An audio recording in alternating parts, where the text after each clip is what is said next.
This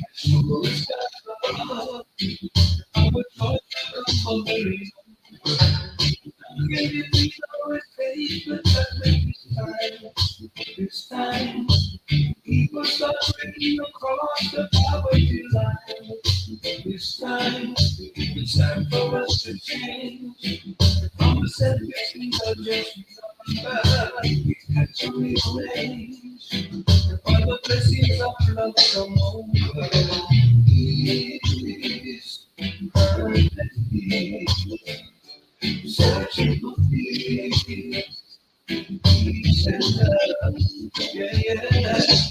Peace, perfect peace. Searching for peace. Ooh. Brothers and sisters are holding a positive mind.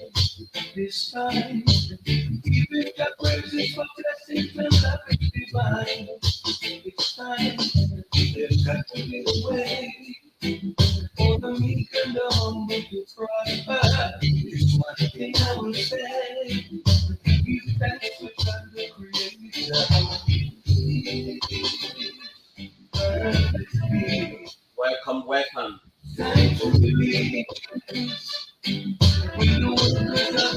Welcome to this edition of the program for Planet.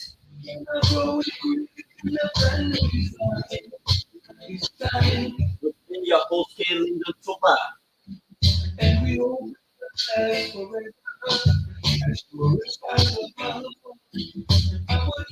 Welcome again for a brand new week.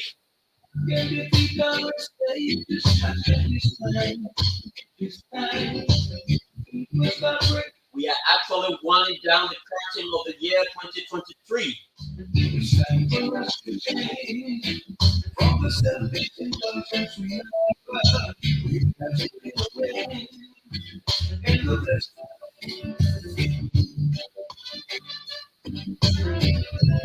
Let's keep sharing the live video.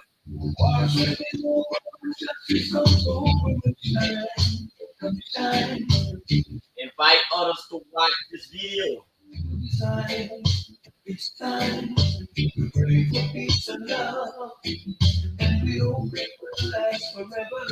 Reggae music is my favorite. Our thoughts come from the Rio.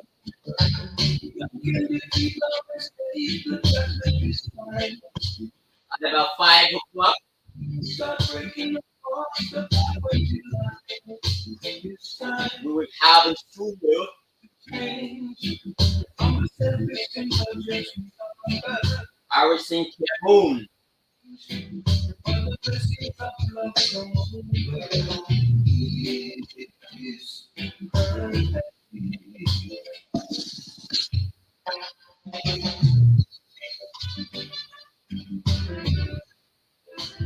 We will discuss post-election matters as well as other diplomatic issues.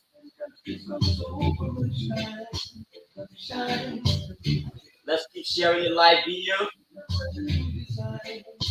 It's time Let's keep sharing the live video. now, and the old will last forever.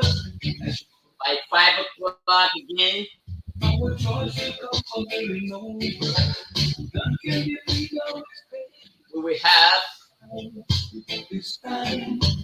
People start breaking across the poverty line. This time, it's time for us to change.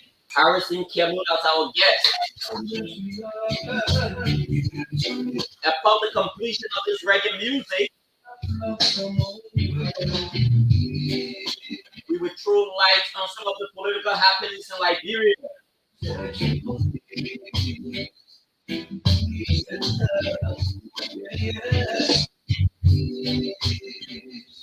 I think it is about time that we activate the spirit of governance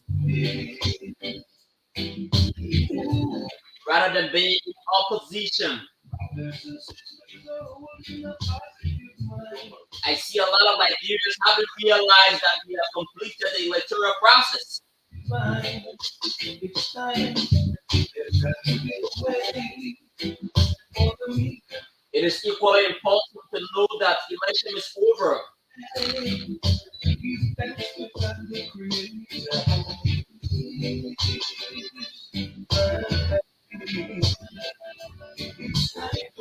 Liberia first and Liberia last. Liberia forever. Let's try to develop a culture.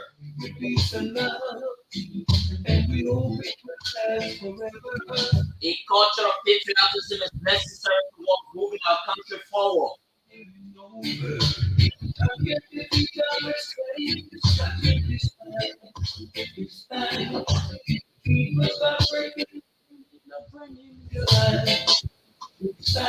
Let's keep sharing the live video.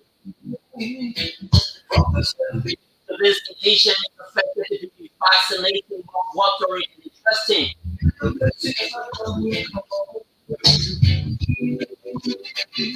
Our today guest is an educator.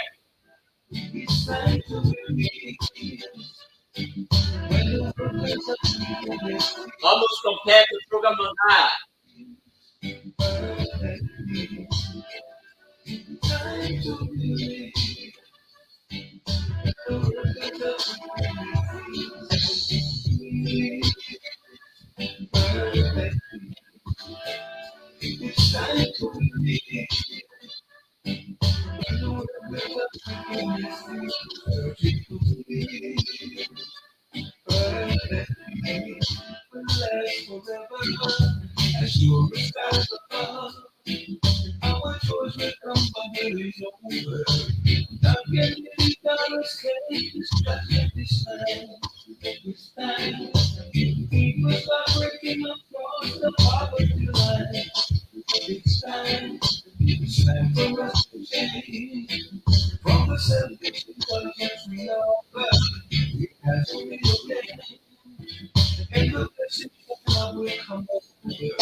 Let's be sharing the live video.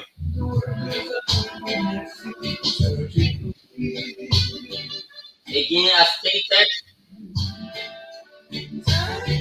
our guest is Harrison Camus.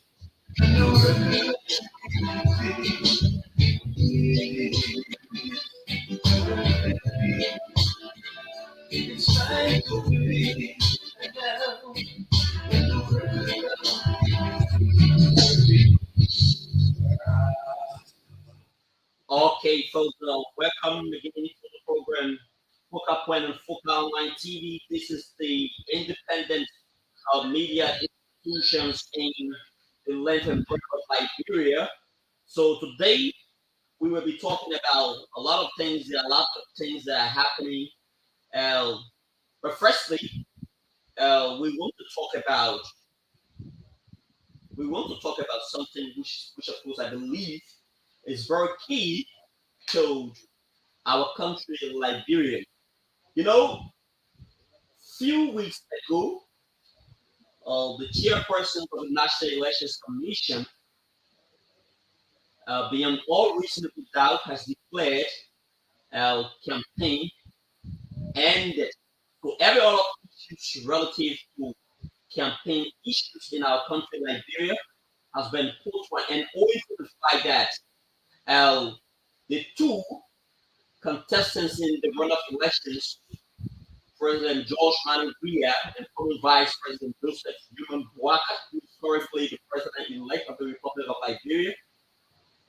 George Weah, with the spirit of patriotism and having respect for our pledge in democracy, has respected the need for our country, Liberia, to be on the path of progress rather than wanting to do anything that can jeopardize the peace of our country, Liberia. So, like George Weah or not, what George Weah did by conceding defeat to Joe Biden, who is currently the president, in my mind, in my justification, what I see about it is the fact that George Weah has set another record for Liberia in the midst of where our countries nowadays, most of the African countries, you will observe them having an insurgency whenever it comes to the electoral process. We saw that in Sierra Leone a few days ago when those people staged a coup. However, even though the coup wasn't successful, but as you speak now, a lot of people in Sierra Leone are living with panic. Today, Liberians can move freely only because George Weah said, not because of me, a single Liberian will lose their life.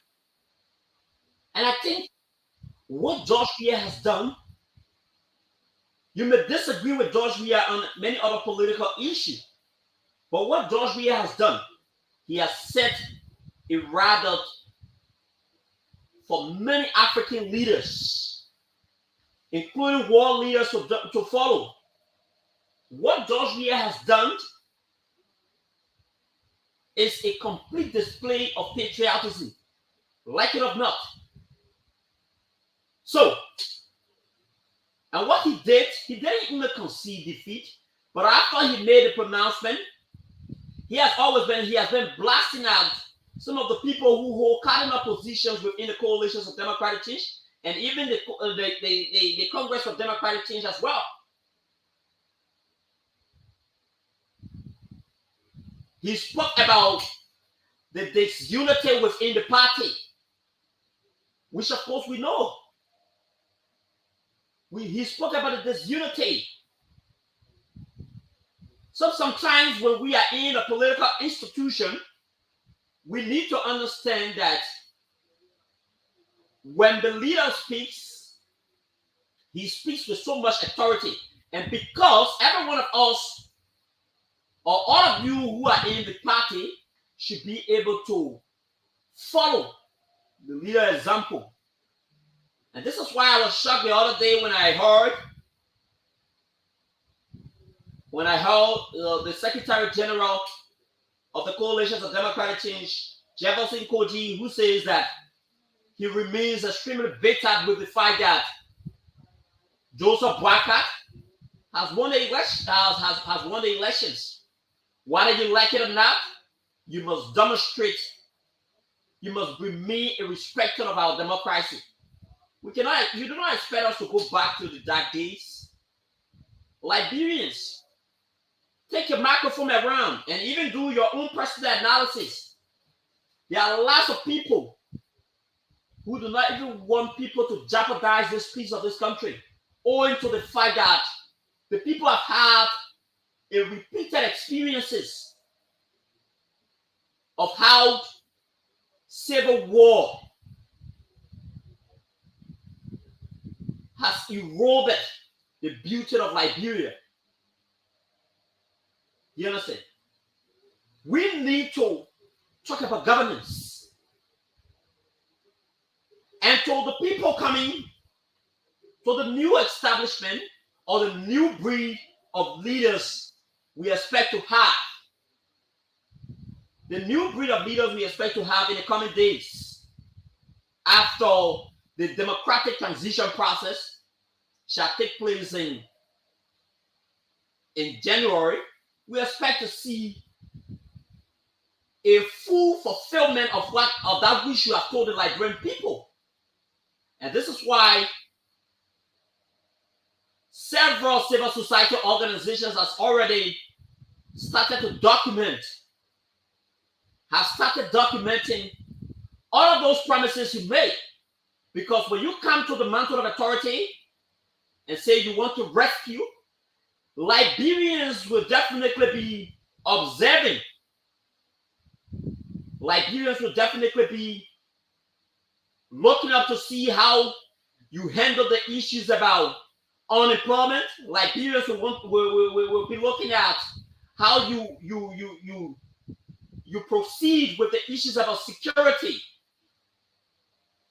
Because this is something when you were in the opposition for the past 5 years, this is something you have criticized. So Liberians will be looking up to see how are you going to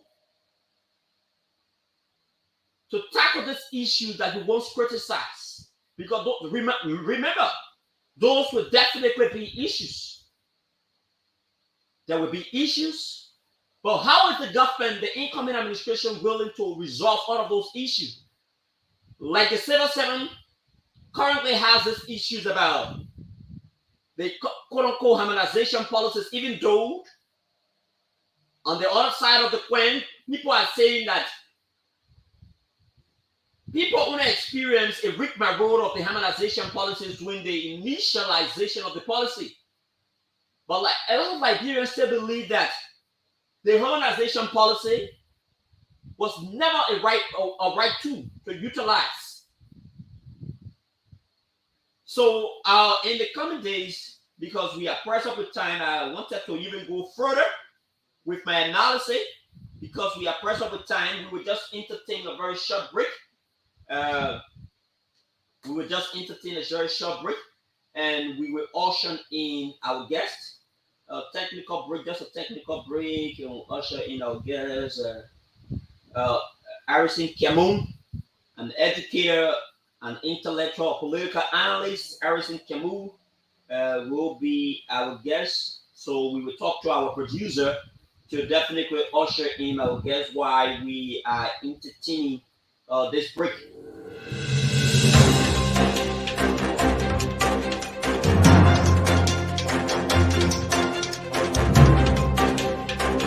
Hello guys, my name is K. Lyndon Togba. I'm your humble presenter of the program The Focal Point.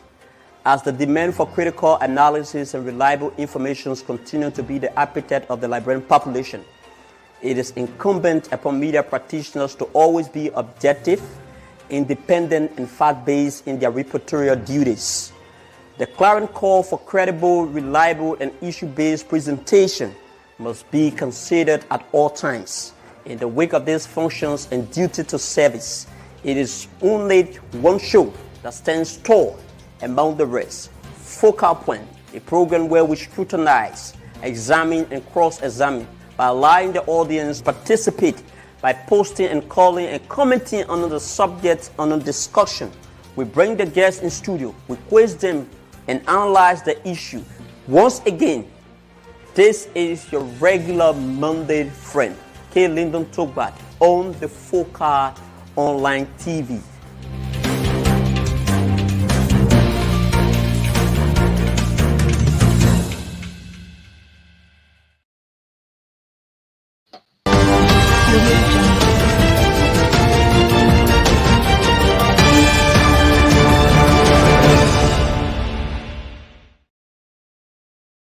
Okay, folks, thank you for rejoining us.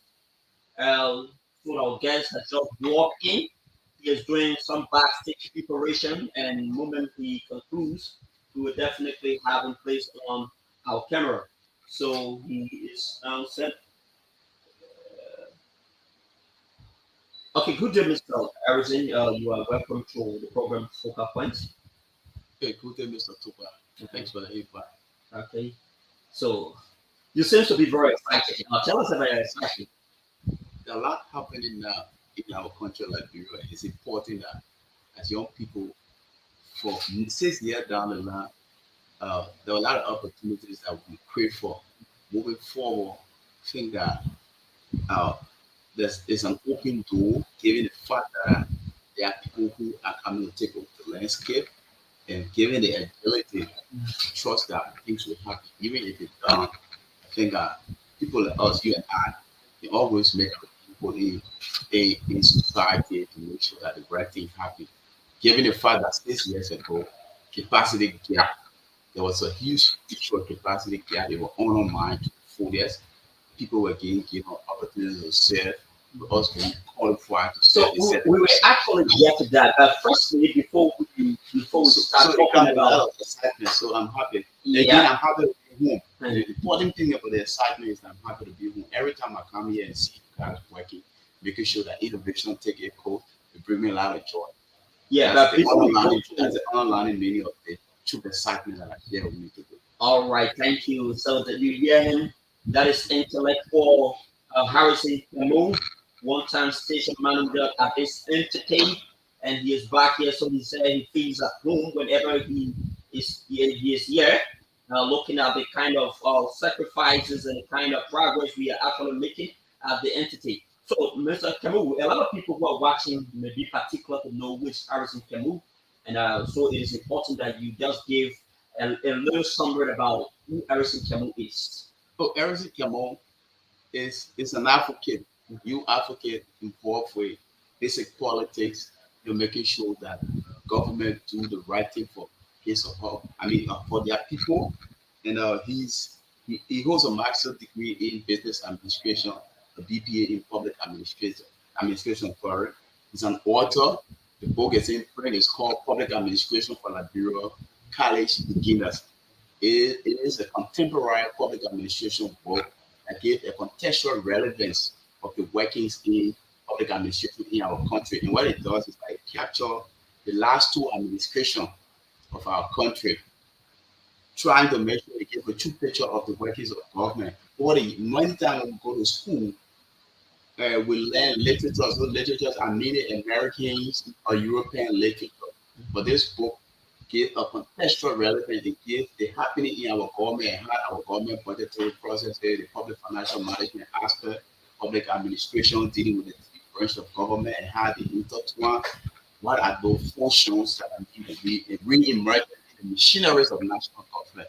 So basically, Eric can work with the private sector. He's into oil business, but at the moment, he thinks that it's important that he put a few points to the public because 6 years back, he was involved in advocacy and no points for people that were in government.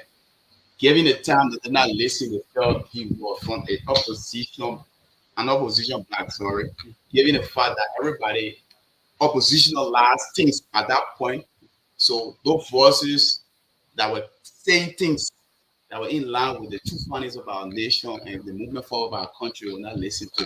So it's the same vein that you come in again to talk in similar light with the hope that people who are coming to take over the country will listen to these things. When these things are listened to, I think we can have a better Liberia. All right, you've been religiously following the electoral process in District 13, including the national scene. What is your analysis, particularly with District 13 elections, and what are some of those contributing factors that made Flomo to actually retain his positions? Because you have since been very vocal about Representative Flomo. Chief, I actually didn't want to talk about this issue 13, but it's a question that's being put forth. And I think I listened to you and Chokon Monga, a lot of brother of mine, and then he make it point clear. Some of the things were factual, some of his personal opinions. But I think this is my last podcast with you when I was in Maryland. I outlined the factor of the elections. I clearly was going to be the election, given the fact that I did not, I was not in line with him winning. There were a lot of variables that were put on the table, and I explained those things to you. I said to you, all of the candidates, aside from Flomo, that are going to this election, they are not prepared. The messages that are being sent forth by these people is not in line with the true footing of what a campaign message should be in a gullible society like Liberia. Had they listened to some of the recommendations we made for the past time, it could have been a better thing. It could have been a seesaw battle. But you saw how overwhelmingly Flomo won the elections. In your analysis, Because comrades who we believe have like minds then, that's supposed to reach out to us inbox us and ask us what are some of the way forward. They decided to build a barricade that stopped us from sharing ideas with them. They took us to be enemy. Even up to present, they are not reaching out to us. In So your previous analysis, you spoke about Solomon Tipo, and from all indications, we didn't see Tipo now such a huge fight, considering the fact that he did much of his campaign activity within lower the belt. We didn't see Strombo. We didn't see Solomon Tipo, rather. We didn't see him putting up that kind of fight or factors as you would please it. there were recommendations that I sent for. Mhm. I said having Chipo being placed in the middle of the process where there's an upper belt, there's the issue of a lower belt and upper belt. You got someone in the middle, especially from the Topo Valley area. Chipo stand a chance of reducing the vote count for Flomo. He stand a chance, but those chances come with, or that particular chance come with some factors. Those factors involve his message that he's going to send out, the campaign engagement that he's going to carry out. Did he have the Colorado of that engagement as involved? No. He was limited in his thought. The only thing we could hear in all of the elections, in all of the candidates' mouth, was one person in the election is, a drugs law. Mhm. In a society like Liberia, given 2005 to constant, and how politics is being played, and the understanding of our people, we live in a society that the electricity, I mean, we have 97% of the overall population is electric. There are issues that is supposed to take very serious that can serve as the rebranding of the fabric of the state. They don't take it serious. They are gullible. So those kind of message, they don't easily resonate. So this was some of the things leading to these brothers not really fitting in the metrics. And moving forward, I think if anybody want to win elections, there should be the lines set. There should be a line set. People should put ideas together to see how best you can beat. People like Flomo and other people who will want to stand tall in the midst of people who have earned, lot of made a lot of efforts in making sure they reach to where they are in the future. So, in your role or in your capacity as a political analyst and an activist, how did you look at the recent elections, taking into considerations the campaign processes up to the fact that President Weah has conceded defeat? How do you observe the entire process? Uh, Let it be clear that our region, Mhm. the West African region, especially the Manoweran Europe belt, aside from Nigeria, which is also part of what I'm coming to say, the politics in our country, in our region, is ethnicity, is centered around ethnicity. It's very sectional. History has proven that over and over and over. If you go to Nigeria, people win on the basis of the alignment, the ethnic alignment. You come right here to Senegal, you got the Timini, and then they align in similar ways in the way elections. The elections that ended in Guinea that brought a forth. The problem there, it was also on the basis of ethnicity. The Mandingos and the Guinea Palace and the rest of the other people were on the other side, and the Fula were just one section of them who were contesting the process. Mhm. Liberia has also been the same way. The American has told us that Prince Johnson is a play to pay. The points are clear. That's the reason why he's been sanctioned. The record shows in 2005 that Prince Johnson supported Madam Ellen Johnson Sirleaf, and she won the popular vote for Nema County, Mhm. followed by a 2011 election, which of course I was part because I was part of Unity Party boardroom and I know what we did there. So given that fact, Ellen also won. He said to us that Ellen was his twin sister, our two brothers, Ellen yeah, Johnson yeah. Sirleaf and this, and he won. 2017, but Madam Sirleaf decided not to support old man Bwaka, but rather go the way of President George Weah by sending the today guy that they celebrated Amara Conan, the likes of Mandela Wise. You talk about Robert Sirleaf and all of the people, Eugene Namwe, Yeah, when they left the Unity Party and followed the scope of Madam Sirleaf to support George upon Weah, Prince Johnson also followed. And you saw what happened. Uh, George Weah overwhelmingly won the vote for Nema County. Mhm. So Prince Johnson is the kind of guy who wait for 1.5 years to the elections He want to make money now. He's considered as play to pay. Yeah. He wait for 1.5 years to the election, and local president George Weah and say he drinks profusely. He does not have idea to run the state.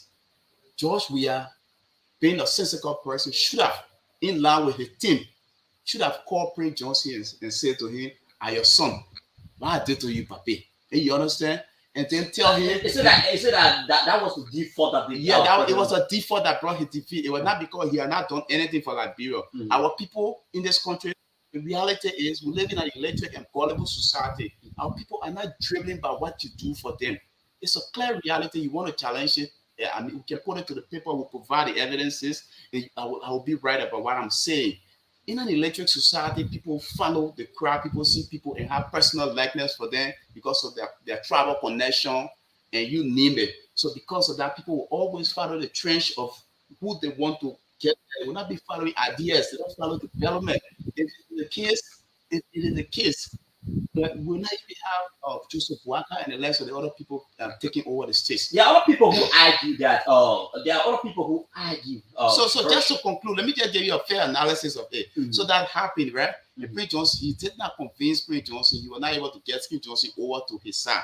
Then the first round, and then Prince Johnson overwhelmingly gave him Nema County. Moving forward to the second round, we have the guy who came third place. What's his name? Edward Appleton. Yeah. Appleton first visit to any other person in the election for President George Weah. Are you aware of that? Most definitely. And then there was nothing said to Appleton that was convincing to make him stay. It's just simple. Let me just quote you there. Apparently, I need to inject because I can recall I attended the endorsement ceremony of Edward Appleton of the grassroots development movement. Said he had a meeting with George Weah, and from all indications, George Weah presented him a cash token, which of course he rejected based upon the quest, a cash token. Yeah.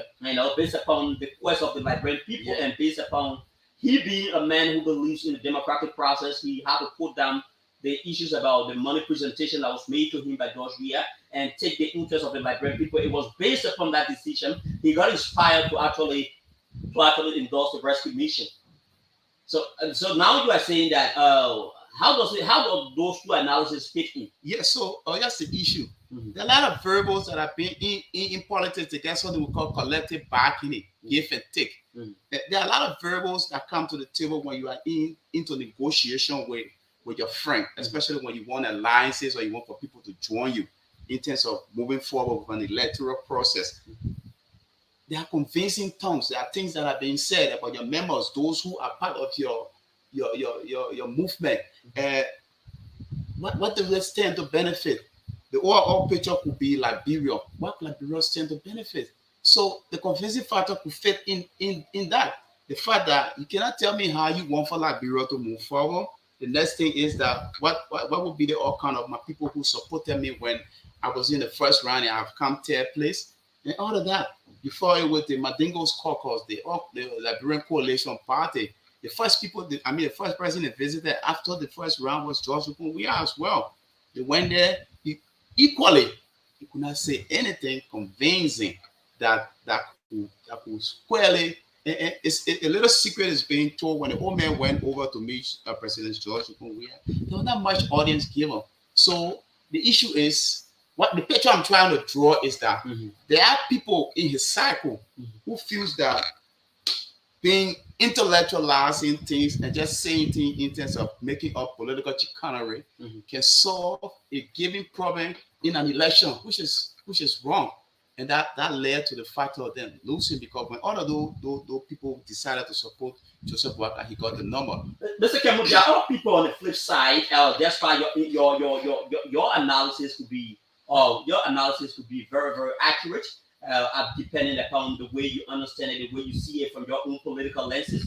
But on the other hand, there are other people who said George Weah. One of the things that contributed to George Weah's defeat is the fact that he now put more priority toward disseminating his messages, owing to the fact that he has done so many other things that could be utilized as a campaign messages, but he didn't do it. What is your own analysis as per what they are actually saying? I tend to differ a little Mhm. because if for any reason, George, we have ever done, President George, we have ever done something for the Liberian people of Liberia, Mhm. those things should be, visible. People should be able to see them Mhm. in a given space, in a given economy, in a country. I did not visible. Comrade, And, Topa, and in a serious country, a country that want to develop, that want to move forward. There are roadmaps. There are economic models, roadmap that people use to move the country forward. It goes as far beyond just building mini stadium, fixing feeder roads, Mhm. having economic growth to the fullest. Mhm. Then just what was done.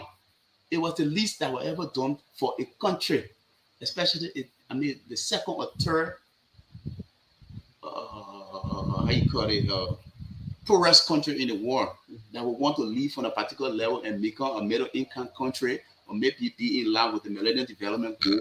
Those things that were done, it was the least. It was just a kick on the iceberg.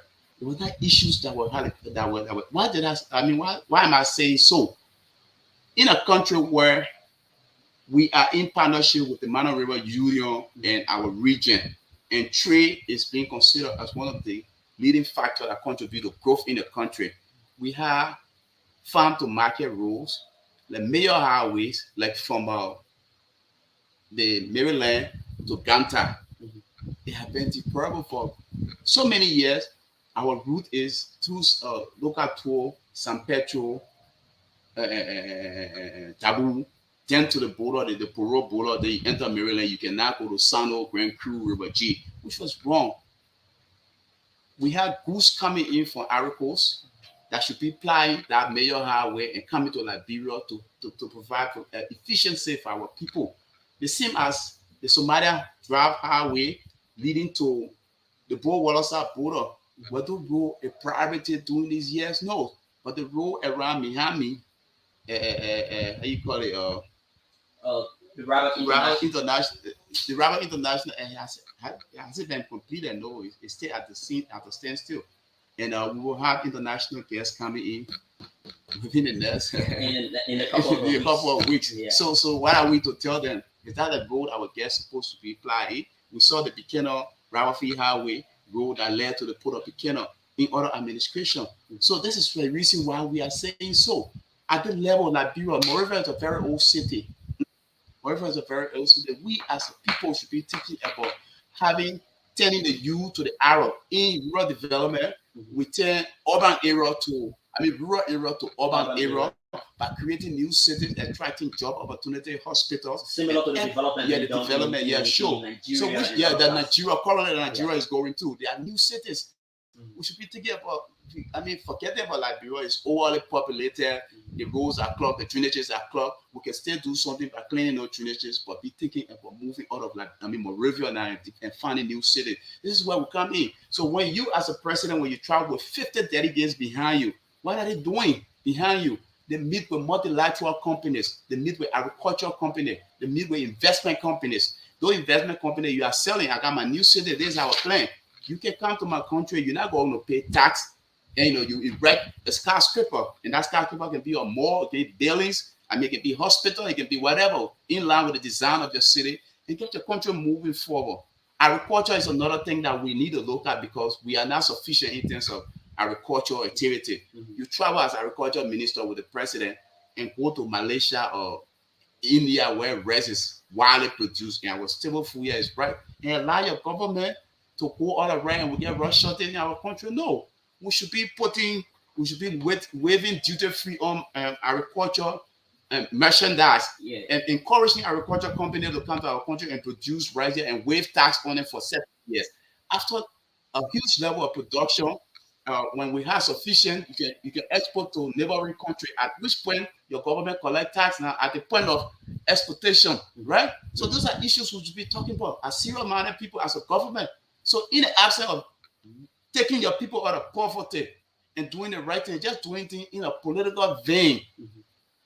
it's abstract. Your government has not worked. You have done nothing for your people. You're just fighting for re-election. And at that point, there won't be people at the front of the barricade to fight you. What is your own interpretations in your capacity as an activist? What is your own interpretations about the recent raid that a lot of people believe that George Weah has been able to set another history for Liberia in owing to the fact that Liberia has a fragile democracy and he was able to concede to former Vice President, now President elect Joseph Boakai. What is your own interpretations about what George Weah did? He played his role as a president. It's applause for him. But the process was such that he lost the election. There was no other way that he could thwart anything. And the attempt to thwart the process was going to lead to a serious problem. And for that, I must say that he did very well in that life. Considering the contestations of and the numbers between the two, one could say that George Weah has utilized his influence of his incumbencies to actually plot the results. And numbers don't lie, my brother. Numbers never lie anywhere around the world. Numbers don't lie. Check the arithmetic. Numbers are exact. They fix the test of time. So it was honorable to do the right thing. Like every other civilized democracy, one must conceive to deceive at the given time, at the time where you feel that you can make it, you reconsolidate and at a later date and come back. So that's applause for him. But that's the process. Because in 2017, we must accept that Joseph Boakai was the vice president of the Republic of Liberia, and he was on top of information on everything that people do to win, and he lost the election.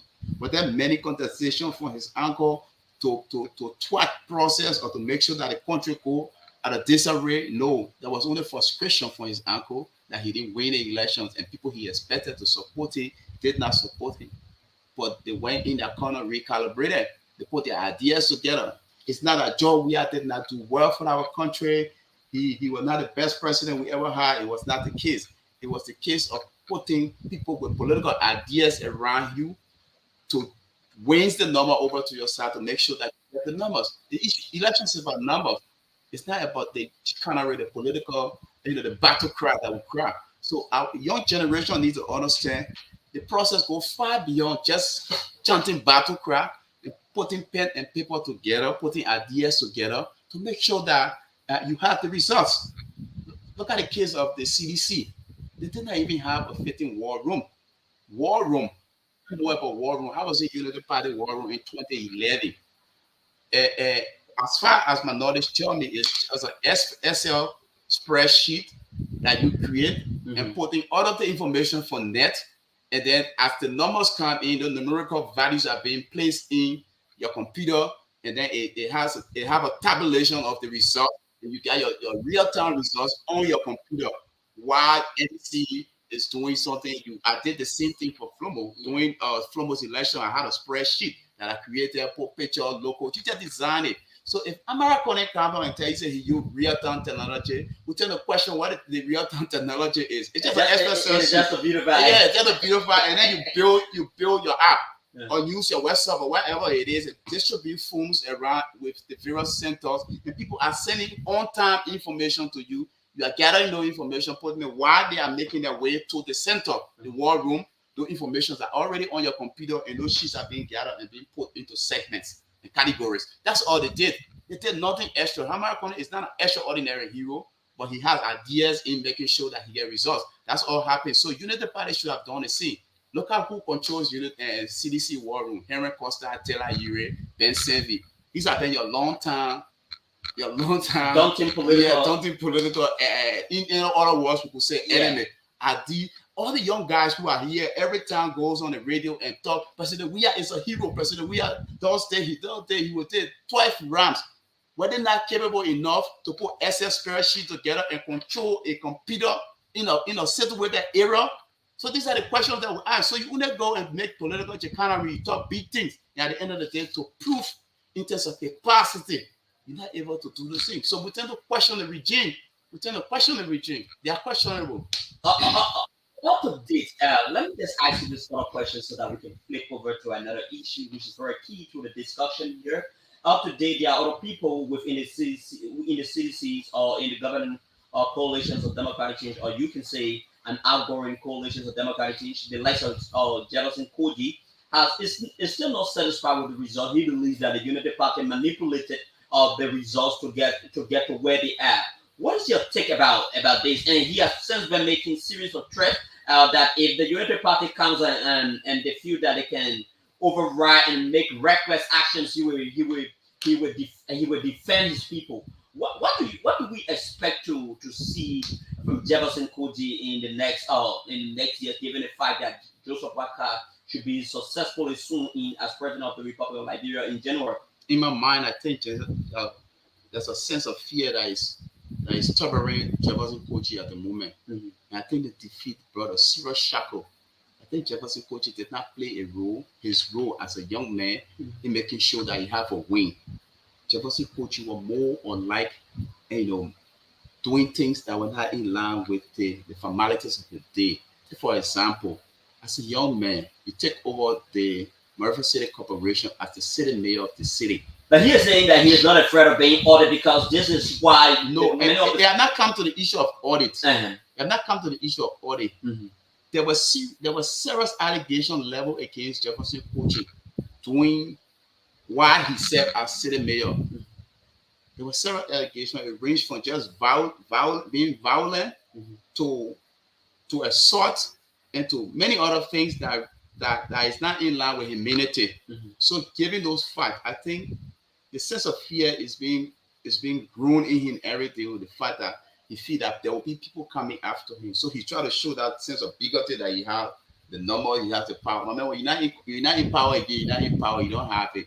But I think Jefferson Kochi should have a day where he should realize that once he felt he did the right thing, and those things were done in order to make sure that Liberia become better, he has nothing to fear. But if those things were done on the contrary, everybody should have their day of judgment.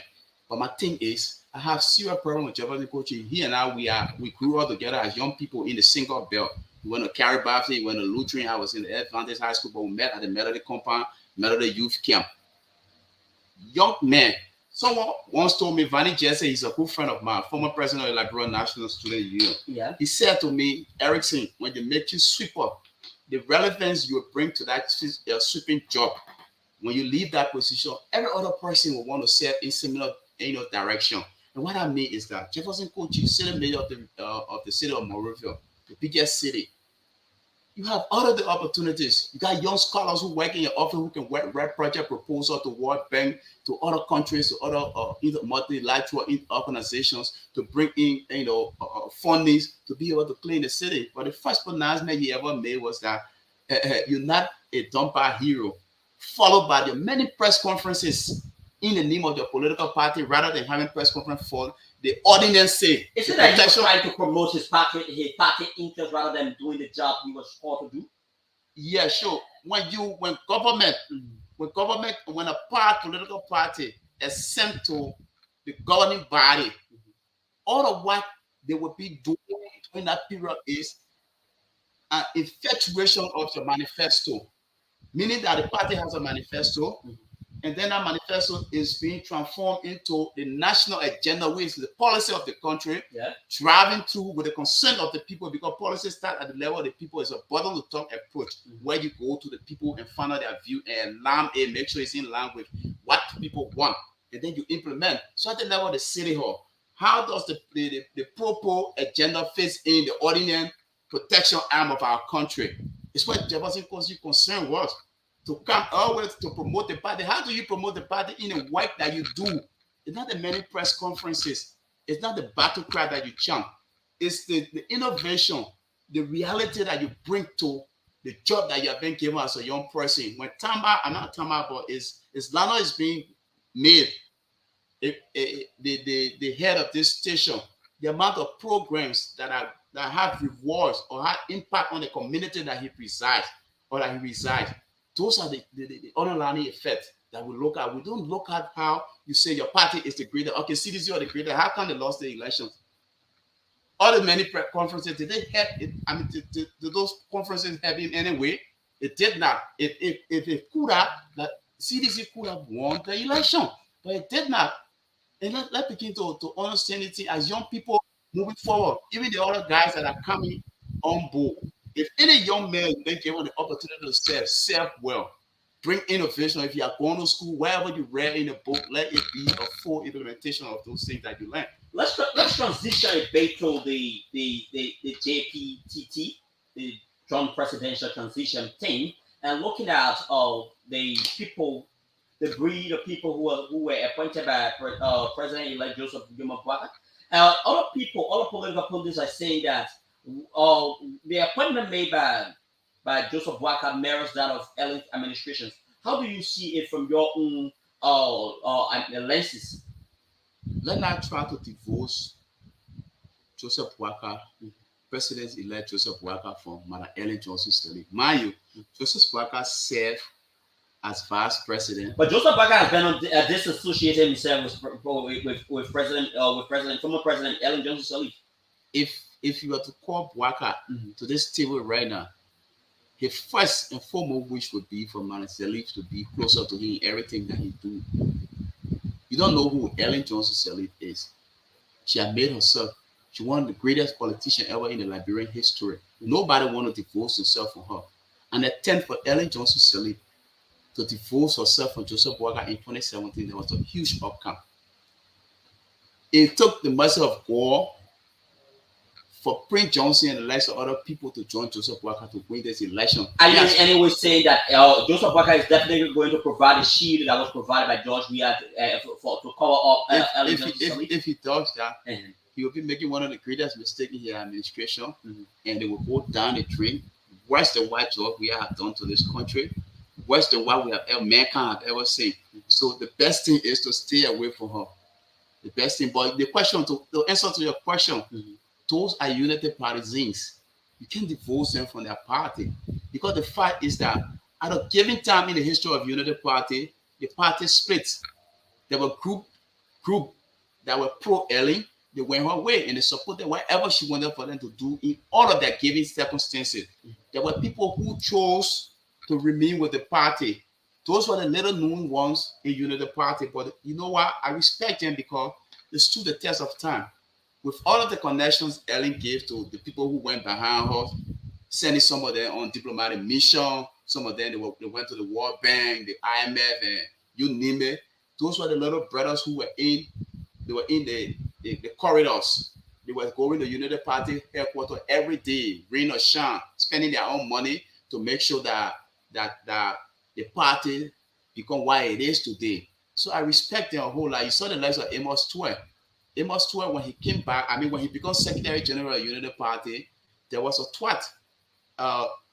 He was given scholarship to go overseas to make sure that to give the position to Eugene Damwe to serve that position. And he left this country. He prepared himself and he came back. When he came back, he worked at the FPRC because he was never a sedition. And he had gone on radio one day to say things that were against the government. He lost his job. He reverted to United Party headquarters, is where he sat all of the time. You saw the little Cornelia. Cornelia is, when United Party was the kind of party that we knew it to be back in the day, Cornelia would be in the youth league.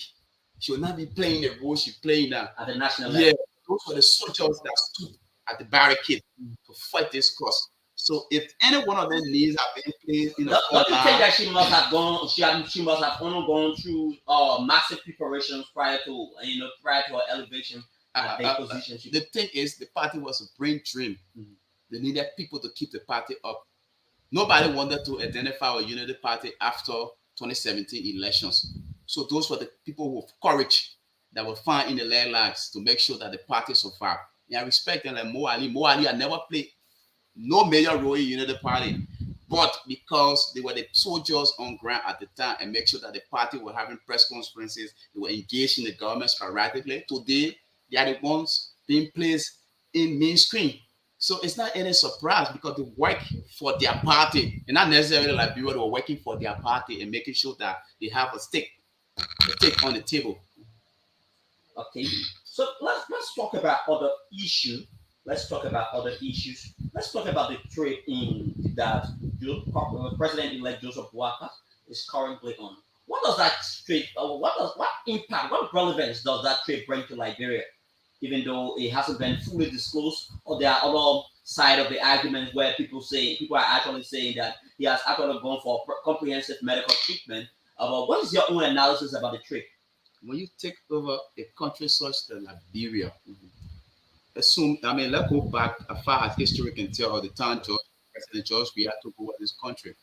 He had made known to us there was nothing left in the covers.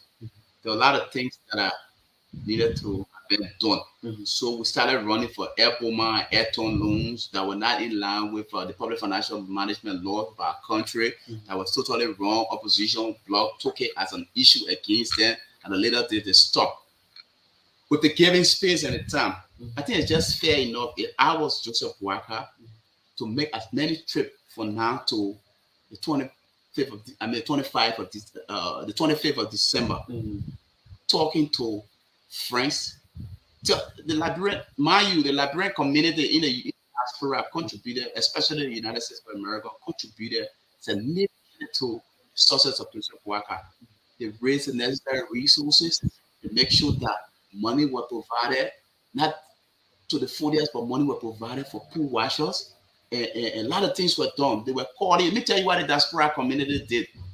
You know, remittance is a major source of survival for our people in our country. A lot of us depend on people who want DV or are residents of the United States of America to send $150 at the end of the month. Sure. So if you have your family member calling from the United States of America, say, if Joseph Boakai don't win the election, I will not send money to you again. You under severe pressure to make sure that Joseph Boakai wins. That was the rule of the diaspora community. So Joseph Boakai owed it to the diaspora community. He has to go back, tell the community, I was here some year back. I told you I wanted to be president. Now I'm president. It was your effort. Thank you. They too will talk to you. You are fully aware that 20 scholarships came for the Unity Party War Room. Those were the places that the money came from. There are Liberians in the United States of America who have come previously during previous government to do business in our country, open clinics and other things. They were denied the opportunity on that people wanted to kick back, right? So we're going to rebrand and give the assurance of those people that moving forward there will be no kickback and things will get better. So they are confident enough to come back to country and carry on investment. Mind you, government, the payroll at 50,000 now is 58,000. It's a huge burden on government. Government cannot employ. We are those who support the Unity Party and we want to go to the civil service sector. Sorry for them. All Joseph Boakai will need to do that is just to even increase the pay and look for money to maintain its irregular payroll. But bringing people in the landlines will be a problem for him because you don't have the resources like that. That was one of the mistakes of President George Weah. So moving forward now, Joseph Boakai should look for opportunity to go. Or if medical issue is a problem, it should not be a problem that Joseph Boakai go for medical treatment. Everybody should, for once in their life, I do my checkup most of the time. I was just at Cali Hospital, spent a little over 100 and some more dollars just for chemistry. And it came out negative in everything. But at least I know that something is not wrong or something is wrong with a part on my body, right? So it's not a bad thing to go to a medical checkup. It's also a good thing to make sure that you reach out to the community, tell them thank you. We are aware that World Bank has just lifted the suspension on the borrowing of money. Yeah. So those are the variables. They do that because they're trying to give you a leverage as a country. But the topic that you are about to go to will lead to the close-ups of that leverage. Okay. Let's flip the argument a little bit. Looking at the numbers in which Joseph Boakai won, people are saying that the margin is too slim.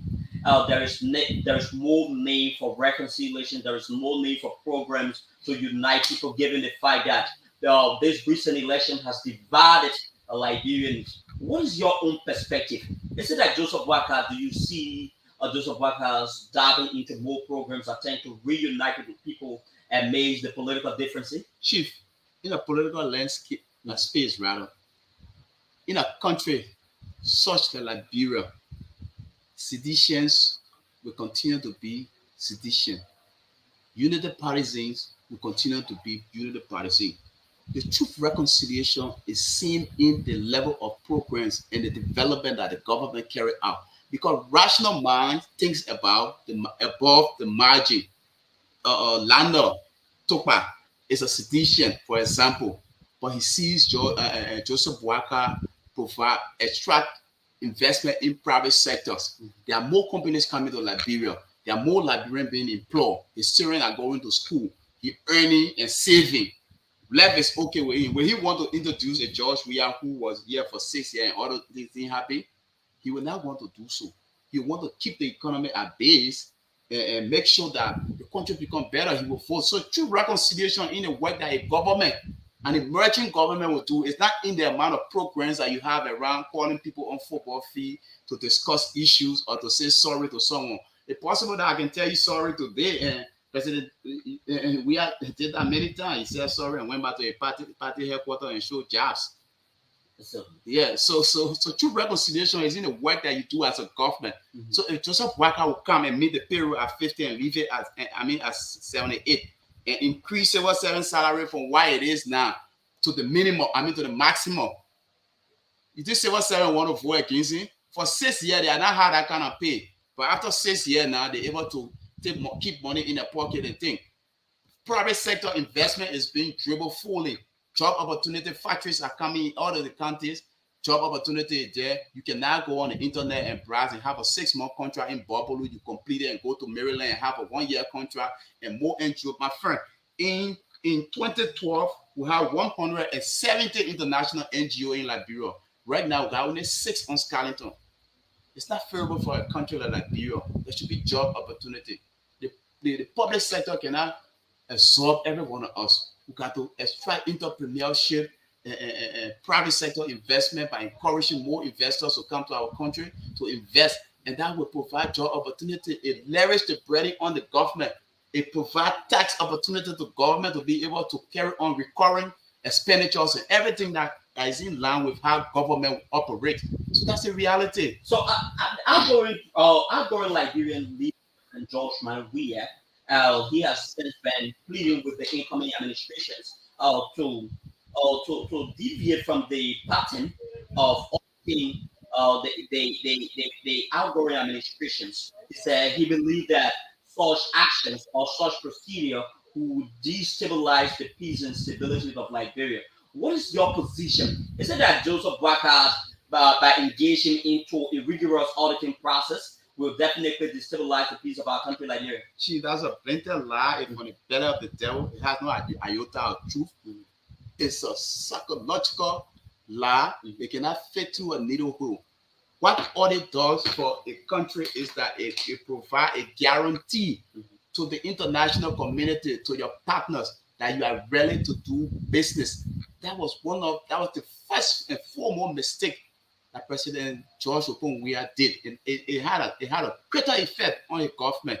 When he took over this country, it was important that he carry on a vigorous audit, especially with the local issues. But he wanted to shield the son of Ellen Johnson Sirleaf, Robert Sirleaf, who was the board chair of that organization. That's the reason why he didn't do so. And there were several other places. For 4 years in our governing process in this country, for the last 6 years, GAC has not carried on a single audit in a land ministry and agency. It's not correct for a country. It does not give a guarantee to your donor that you are okay. You will not have those things going. So the best thing to do to make sure that the country is the only problem I will have with an audit would be a witch hunt. It should be done vigorously across the landscape. In the confines of the law. In the confines of the law, to make sure that the right things are done. Monies that were received over the years were spent appropriately, because we have financial misappropriation, we have corruption issues, and those misappropriation under the PFM law is also a crime. If the money was meant for charge or you bought a telephone with it, that's misappropriation. And so that's the only problem. But it is important that every government carry on audit when you're taking, for example, when George Weah President George, sorry, I keep calling my man, President George Weah took over this country. There was an issue of fleet management. He announced immediately at the inauguration that the human resource officer at every land ministry and agency should take over the ministry. Can an assistant minister or deputy minister who served in previous term be accountable to human resource officer? It's just not possible. So you did not give the chance to the process to heal. You did not give the GSA and the able-bodied organization responsible for the management of fleets and government access control to come and play their role. So assistant ministers, some who were cruel, they ran away with car. When you caught the man, you brought him to the table and you say the fleet management law say when I use a car for 2 years, I should buy it, and I bought a car. And there was some bogus arrangement made and government were not able to recover none of our assets. So the job we are government were able to sell liability. They were not able to buy cars in these 6 years. And then people were using their personal vehicle, putting government plates on it, which are also wrong. And as you speak, the GSA does not have a fleet records, giving the leniencies of the government and the ability of the government to buy more vehicles or to manage your affairs. That was a mistake. President John Weah could have left all of those brothers in their position. I mean, how much is 2-3 months for somebody to serve in certain position and you pay them, even though they did not support you, they're not part of the government? They alive for check and balance because the next person that you appoint, you just tell them remain your position and the man will come to you for. There should be a 10-over note. Yeah, turnover note. 10-over note. You should be able to tell them, this is how I ran the ministry from XYZ to this time. And this is why I'm leaving here. So moving forward after your confirmation, you can come. And then the man takes pay for 2 months, though he's not part of your party. But this is how government work in a developing country, in any part of the world, in country that mean business, they want to run their country. But the HRT, where everybody ran away with property and the place become veil, you cannot get anything. The fleet management law cannot protect anything, and the country become a complete mess. You did audit, and then you created President Ellen Johnson Sirleaf, 85. But yet, with this grade, all the anti-graft institutions in our country, all the financial management law in our country, all the institutions that were put forth by recommendation of international body to make sure that Liberia reached its epic conclusion, everything was undermined. 10 positions that were meant to provide check and balance, they were reduced to the 40s. Some 10 were canceled, some institutions were closed down, and there were no vigorous audit across the landscape. So it provided an avenue that the government were not out for business. They were not serious people. They were not serious people. So a few days ago, after winning the elections and after being announced, that Joseph Walker has won the elections, Amara Conan went and posted something on his Facebook page, and because of that, he came on an intense pressures by people from the outgoing administrations, including some Liberians. This is why he said they should manage their expectation, and he did a very beautiful job here by giving a play and an explicit analysis about what he meant to say. Managing your expectation audits are not only about the money, they are also about people. I spent the evening with some former colleagues who came to congratulate me and offer prayer. We also discussed audits and the harmonization policy. Correcting the harmonization policies cannot just be reversing political hires and salary cuts. When I was finance minister, one of the things we did was cut goals from the payroll. One of the last things we did was rationalize the public sector using the finance and planning ministry as a pilot. We merged the two and took out the revenue function. We reframed the structure based on the actual needs, then did internal and external recruitment to fill the new roles. The whole process was driven by results from the skills jobs process audit. In the end, MOF, which is the Ministry of Finance, went from 3,000 staff to 700. We channeled savings from the payroll towards public investment. It was successful. It was also painful. It was tough to staff who spent months participating in that process while fulfilling regular duties. It was also painful for interns and other staff who have no degree and have entered the system through irregularly. It was to let them go. We tried to do it justly, but for the country, it was worth it. Do you think that from the income from all of those what I have provided, do you think that the new administration could definitely roll on the foundations of the harmonization policy and maybe perhaps for a year or two and maybe to exhaust some other important So firstly, there were a couple of things that the former minister listed, the now senator listed. Everything were not roses. There were issues. There were things that were carried on. They were carried on wrongly. There were some that were carried on in the interest of the country. It was a very good thing to do. Like in the case of the interim program that he talked about, the young people in this country who supported Madam Ellen Johnson Sirleaf.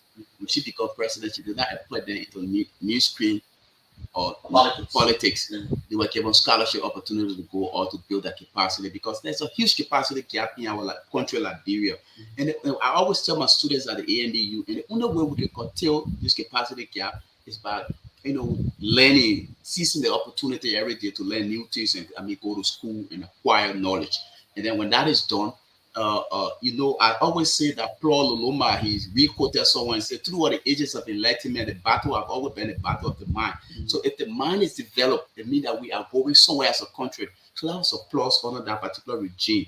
But the issue of merging Fana ministry with the planning ministry, there was a serious flaw in the system of the public administration structure of our country. And I mentioned that in my book because those who plan, they are not the people who implement to implementation or the honor the true function of public administration in line with best practices and best value for money. The man who plan, he gave it to another person to disburse. So it gave a clear chance of audit. Does it anyhow create any room for the discrepancy? Yeah, sure. On an honest note, in line with best practice, Liberia and one other country is the only country that have the Ministry of Finance and Planning as a body. They have never been at that. The two all of our models, public administration function is being modeled after the United States of America. But another person could justifiably argue that it was American idea. I used to work with the Ministry of Planning at the time. That came up. We debated it seriously. It was one of the reasons why I was not retained. I took my voluntary separation package. At the time we become finance ministry, and I resigned. I left the ministry. Because I believe as a student, as a pundit of public administration, the aspect of doing that will provide inefficiency. There will be no accountability. Responsiveness will be at the lowest rate. So because of that, I took my money. I told him, pay me off. But he's a very good man. He's a team player. He brings people together, bring ideas, and put young people together like he saw he did with the Unity Party War Room. But he had his own inner motive. He has served as planning minister for over 2 or 3 years, and at that point, he wanted to take the post of the gossip government at the final end that he felt he could handle. And then there was a politics for the merger. The process leading to that went to our legislature. Our legislature has been one of the fundamental problems of our country. This is the reason why every time I listen to you people on Focal TV, you speak so firm of the legislature and that role they're supposed to play a group of people. When you serving at the arm of the legislature as a lawmaker, do you support an auditing of the legislature as well? Every part of the government, every function of the government should be. There is a law that provides that the legislature should be audited, but at a particular level. So at that level where the Speaker office controls certain amount of budget and the budgets are being disbursed at the lower level, there should be audit. For Christ's sake, audits allow you to know. It's not necessary to hunt down people. They allow you to know the flow of the cash, the finance, whether they plan. Because the whole issue about the budget is a plan. We plan to spend $5,000 on this studio, and we carry on audit to make sure those $5,000, that $5,000 was spent adequately or in line with it, appropriation. That is why we carry on audit. If it's not the case, maybe for example, we spend only $3,000 instead of $5,000, and then there's an excess. So next time in our next budget year or in our next planning, we said that we were able to use 2,000. So there's no need we make a budget of 5,000 next time, right? So we'll be reducing it to that level. Mind you, there are budgets there are allocations that are being played in land ministry and agency, and they don't necessarily consume it. I saw that during the early administration.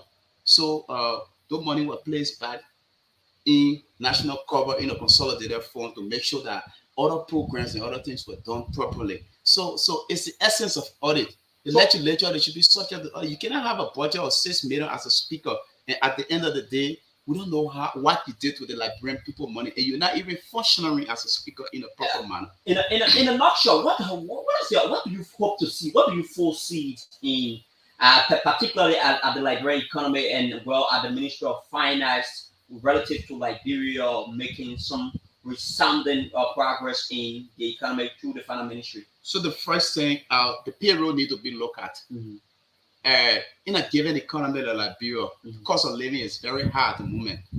For the last 6 years, it has become a daunting issues with civil service. You saw how overwhelmingly the civil service voted against George Weah. Mhm. I can tell you a story of after the election at the Ministry of Finance, even at the morning, the fiduciary arm of the government, Mhm. the Ministry of Finance, you saw employees. They wrote on their Facebook page, for 5 years, I have now worn a coat suit. I'm wearing a coat suit today in celebration of the victory by Joseph Boakai. They were not necessarily celebrating Joseph Boakai's victory, but there was some lyrics Mhm. of influence that were placed upon them. And with that being lifted, they were celebrating the feel that things is now coming to normal. So the expectations that Amara spoke of, it is true. We should lower our expectations, but there are certain things that need to be done to make sure that we get back on our feet. Payroll needs to be local. There should be an immediate increment in the civil service salary across the country. The public sector investment should be attracted to the fullest. That comes with working with the National Investment Commission and the concession on, the Bureau of Concession to make sure that we revisit some of the law policy and make sure that they are in place, they are in line with the true meaning of their creed. There are those things that were said by companies that were going to do, they will reach it in terms of their social corporate responsibility, how they can reach out to the community, and as well as attract more public sector investment so employment can raise to the further like in the past or even more. You spoke of the Ministry of Finance, the expectations in terms of how the economy should be. Yeah. I think our PFN law should be respected to the fullest. It's a roadmap for financial management. It's a financial management tools of our country. I have a postgraduate diploma in public financial management, and I know how the PFN operates, being handled and run by the Ministry of Finance, by the Minister of Finance, students of the cash of the financial management of our country, and he controls how it's being run. So the person who coming in as a finance minister should make sure you follow all of the PPCC agreement, what is in line with public procurement and the procedures involved, and the PFN law is respected. Reporting have been one of the fundamental issues that have faced the problem for our country, and over the last 6 years we're experiencing moving forward. The Ministry of Finance should be very vigorous about how they report. I know of one case where the current finance minister have visited the Liberia Senate, and he was being quizzed by Dara Dillon that the PFN law says you should report, quarterly to Liberia Senate. And why is it that you are not reported? And the only thing the finance minister has to say was sorry. Being the president of the Republic of Liberia, I fired the finance minister immediately because that is in total violation. The chief financial architect. The chief financial architect is saying sorry to the legislator that he report that he posted it on his website when the law says you should report quarterly to the Liberia Senate. You can't do that kind of thing. In no serious country, people do that. If you do not respect the law, it means that you are going nowhere. So let's talk about other issues that has to do with our international recognition, because in 2019 I followed that document when about several of diplomatic missions in Liberia which of course Liberia have a very unique bilateral relationship with, came together and said they actually discredited the form and manner in which the government has since been proceeding. What value would the new administrations bring towards the international recognition as well? I think the first thing they need to work on the public financial management out of our country. They need to be serious about how reporting are being done, like we just stated. The PFN law should be respected across the country. The PPCC law should be respected. Everything that gets to do with government reporting and borrowing of money and crediting our domestic borrowing facility portfolio should be respected and should be reported on time. Let me tell you something about your international partner that you don't know. I work with the Ministry of Finance. They gave you a template to report to them and tell them that you are in line with the formalities, how things should be, like, growth is this, the US rate is this, and this is this. The true meaning of that is that they are not here with you. You should be very realistic about the things that are happening in your country. Give them the actual information. But if you lie, like in the case of Samuel Twe, that he provided lies and inaccurate and unbalanced information to the IMF. So they grade you at 38. They say Liberia is on course. But if you come to Liberia today, it's Liberia. Liberia actually on course. No, Liberia is not on course. You lie. You don't lie.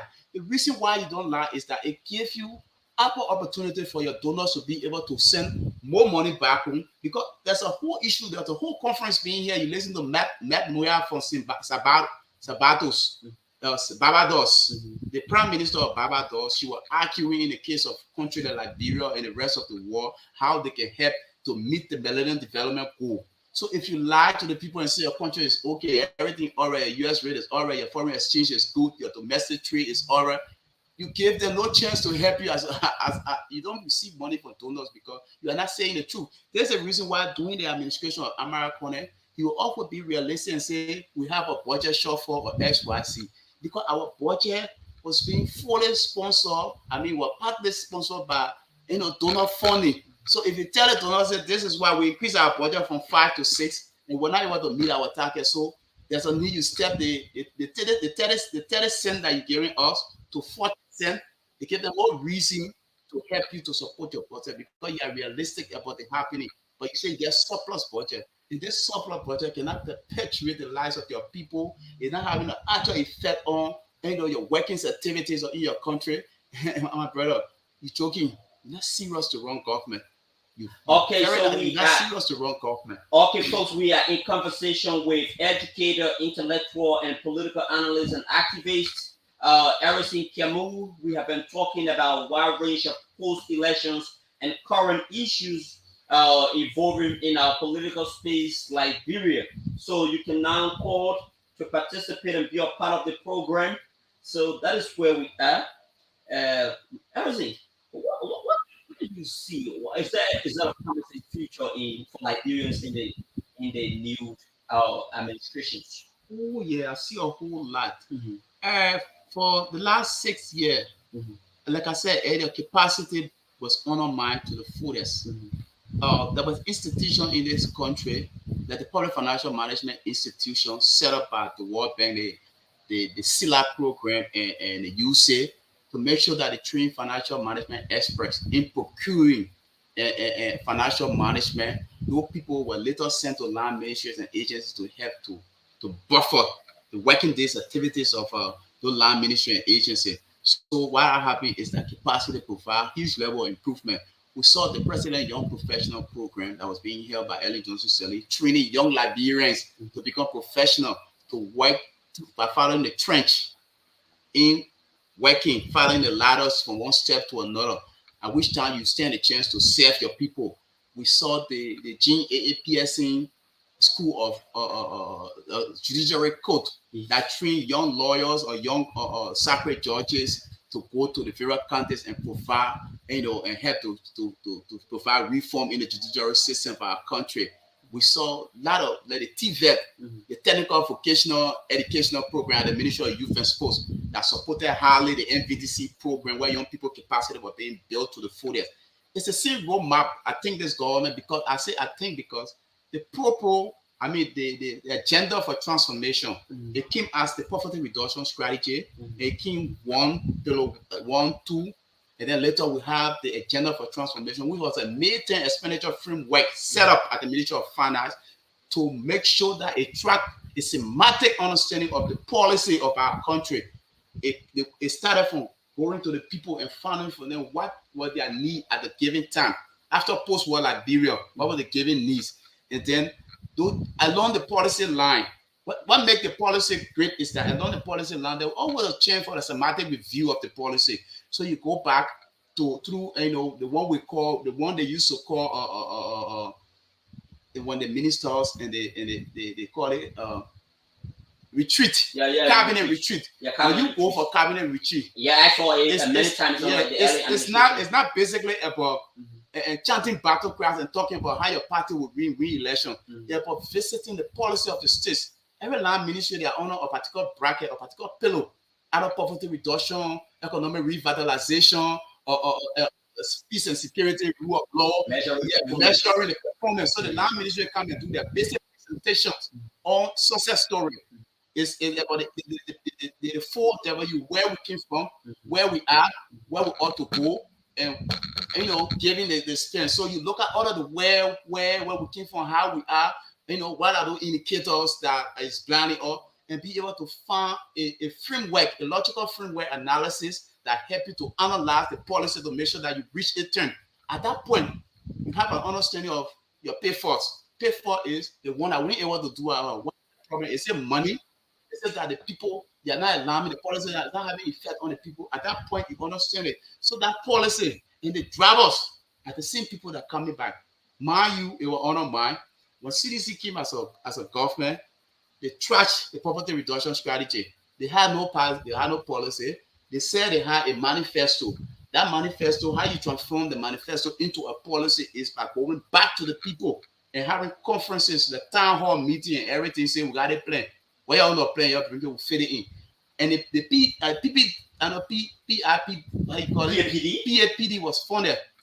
But drivers of the PAPD, payroll assistant, technical assistant, technocrats at the Ministry of Finance and Development Planning are supposed to be driving the PDCD. They said they were taken from the seat. They brought institutions to come and sit in those seats that had no idea of policy-driven issues. They're not technocrats. The people, the media, and the other people who were trained along that line to measure a particular policy, to measure a reach government priority. They are computing priorities in government. And they are also targeted priorities. Yeah, targeted. It's called computing priorities. Yeah. So they are targeted priorities to make sure it's in line with the metrics. They have no idea. So because of that, the policy was not visited. It was not checked through all the years. And nobody knew what was happening. What were the success stories to be told? What were the pitfalls? At the end of the day, when you went for a retreat, the president came out and spoke. At the last retreat in Buchanan, he came out and stood. I think there was a story that he wanted to fall down, and then they caught him, and that retreat ended. It's not the essence of having retreat. The Banga retreat, I was there. I was in Banga. I saw what happened again. There were push and pulls. So, I mean, if policies are respected, rules, regulations are carried on with our traffic lights, with our traffic, our street light, giving our citizens that people will become better. And I think we are heading in that path. One of the pressing demands, particularly from our traditional ally, which is the United States of America, has been the issues about the establishment of war and economic crime court, given the fact that America has always cleared this doubt, because initially it used to be the fact that Liberia does not have the financial capacity to actually establish the war and economic tribunal. Do you think that the Joe Biden administrations will definitely prioritize that? Chief, it's a matter of must for Joe Biden to do that. Will he be endangering his political rival? Not at all. Let me tell you. His political ally. Let me tell you the case of Liberia. Nowhere around the world had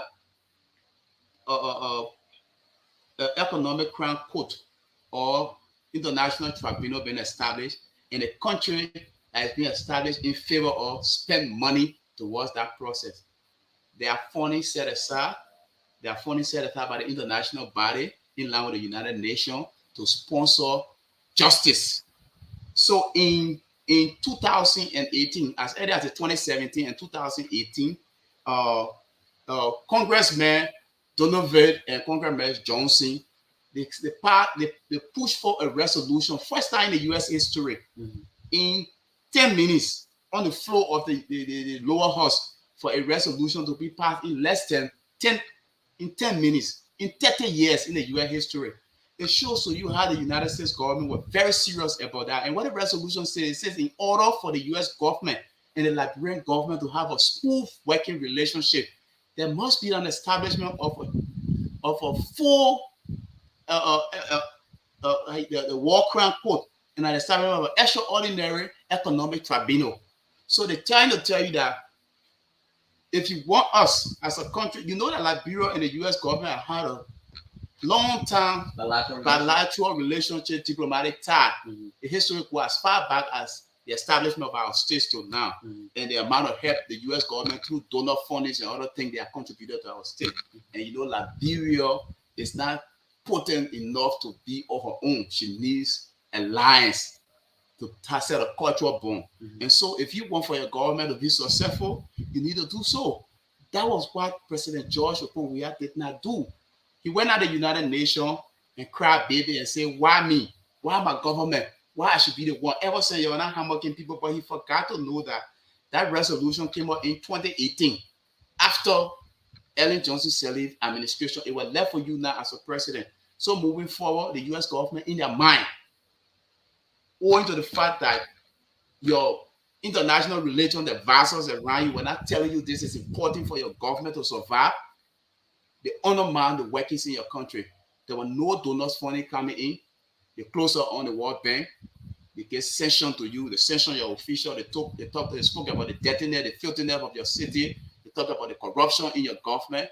They for the first time in Liberian history, 8 diplomatic mission around the capital of Monrovia wrote a single letter, memoir to you, telling you to put back the donor money. We were at Finance Ministry several times. Amara Kone, Augustine K. Gafan, Antoinette Saye, the likes of Burma Kamara. They took donor money, they use it to pay civil servant and carry on other recurring expenditure, and they put it back. But they disgrace you as a government. They say you're taking our money, you're using it. We don't know what you're using it for. Put it back. When that happen, when nothing happen in media, you don't have tie with your international body. So as such, they expose you at all costs. In the history of Liberia, for the last 6 years, every year around the December season, you receive on the light. For those who have family members coming from the United States, they say to all Liberia, it's not a safe place to go. If you go there, people will juke you. They will kill you if you carry money, carry your pocket, because you don't trust the bank. When the international community do those things to you, they create an environment where it's not very safe and people will not be free to come in to invest in your country. Yeah. This was all happening because those are dark clouds over you. And it happened because your government is not willing to succumb to the order of the day. The US government, the British government, the French government have worked with some of the worst dictators around the world. Blaise Compaoré, they have worked with people who have committed atrocities across the world, but they were noted to be puppets of the US and the Western world, only because they wanted for the policy implementation to be met. The foreign domestic policy must be met. So the US government now being your ally, your friend, takes it today. They have no idea of the circumstances that will circumvent. So it becomes a problem for you. So if Joseph Boakai, you know why World Bank will say, we live day one, you can credit. They give you leverage for you to start enjoying as a government. You can credit, you can settle something because we know that no money will not need money there. Come to the other country, you go and talk to few other diplomatic mission. They will promise you that they're coming to help you. By the time they push forth the issue of the HREC 1055, the House Resolution 1055, and you are not willing to work in that direction, they close the doors on you. You saw John Weah went to France when Emmanuel Macron won the elections. There was a huge money promise that we're going to come to Liberia. They will receive that money as a country. At some point in time in his administration, we also heard about the visitation of Emmanuel Macron to our country. Emmanuel Macron did not come. Neither did the money that Emmanuel Macron promised to give to the Liberian government. That money did not reach to Liberia. It's not that John Weah ate the money. His chief, his architect of foreign policy wasn't actually playing the card in the right. I think they don't understand the variables. So that is where capacity comes in. So if you're building a team of foreign religion, those are professors, people who have ideas on diplomatic code, how the foreign religions work, how the diplomatic war is. The diplomatic war is far different from the ordinary politics and the things that we do every day in our country. It's different from the economy. Those are driving factors that controls the economy. The way in which you deal with people. For example, you travel as a president with 50 people behind you, and none of them can come with results. When you are talking to the president of the United States of America, your agriculture minister should be meeting with merchandise companies that are involved in the agricultural activity, major agricultural activities in the United States to make sure that they attract investment in your country. Likewise, the health sector and other people that you travel with. But every one of them traveled through all the years, there was nothing that was brought forth. You saw when the president went to the UAE, not the UAE, but Saudi Arabia. The Saudi government had promised the Liberian people some money and some oil. That was when we realized that the oil from FPRC was leaked. The tank got empty. We started walking by rule. They said the tank leaked, and that amount of oil that were announced got missing from the tank of FPRC. Was that possible?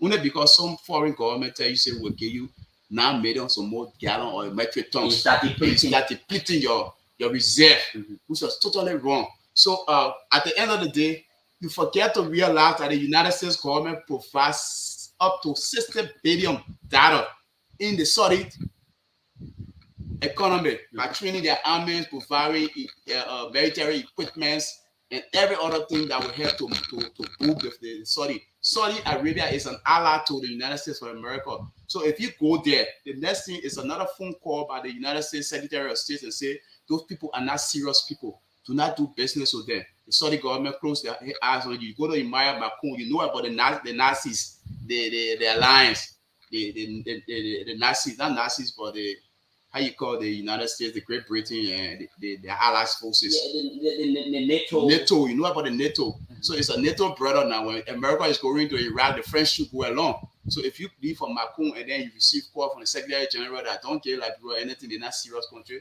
for sure you will not receive anything. Let's look at the possibility also by those who were actually sanctioned or designated by the U.S.